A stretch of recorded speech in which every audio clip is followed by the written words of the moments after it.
આ સુરતમાં થોડો થોડો થઈ ગયો, વરસાદ પડવાનો લાગે છે. તો કેમ છો મારા કલેજા, સ્વાગત છે તમારું મારે પેલા મિની વ્લોગમાં. અને આજ આપણે નાસ્તો કરવા જતા હતા પણ વાતાવરણ કાંક અલગ જ છે. આજ કેવું છે વાતાવરણ, હું જરીક જોઈ લઉં બહાર. ઓહો, આ તો બધું ધોળું ધોળું થઈ ગયું. આ છે હું, તમને ખબર હોય તો કોમેન્ટ કરી દેજો મારા કલેજાઓ. હવારમાં કાંઈ ગાયત્રીમાં ટ્રાફિક હોય નહીં એટલે આપણે વહેલા નીકળી જવી બધાય. ઘણું આવેલો પણ આ મને કાંઈ ખબર પડતી નથી. આ થોડું થોડું છે હું, આ વરસાદ આવવાનો હોય એવું કેમ લાગે છે. આ જવાડા જેવું અમારી ભાષામાં તો ઝાકળ કહેવાય, તમારી ભાષામાં શું કહેવાય જરીક કોમેન્ટ કરી દેજો.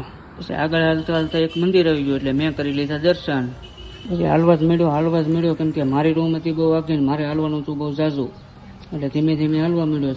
હવે હું હાલવા મળ્યો છું બુદ્ધ ભવાની માના મંદિર છે આગળ, પણ હજી કાંઈ દેખાતું તો નથી ને. હવે ગાયત્રીમાં થવા મળી છે ધીમે ધીમે ટ્રાફિક.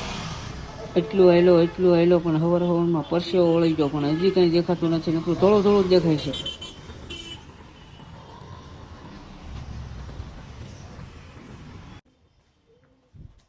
હાલતા આવી ગઈ મારી રૂમની શેરી, એટલે હું પછી પાછો હાલવા મળ્યો. નાસ્તો કરીને હું બહાર નીકળ્યો પણ મારા ભાઈબંધ લઈ લેતો આવ્યો, પણ હજી આ કંઈ ધવાડો ગયો નથી એટલે ઝાકળ બહુ ઝાઝો પીડ્યો છે આજ. હવે મારે જવાનું હતું કારખાને. જો આ મિની વ્લોગ તમને ગમ્યો હોય તો લાઈક કરી દેજો અને ફોલો કરી દેજો. જય માતાજી, મળશું એક નવા મિની વ્લોગમાં.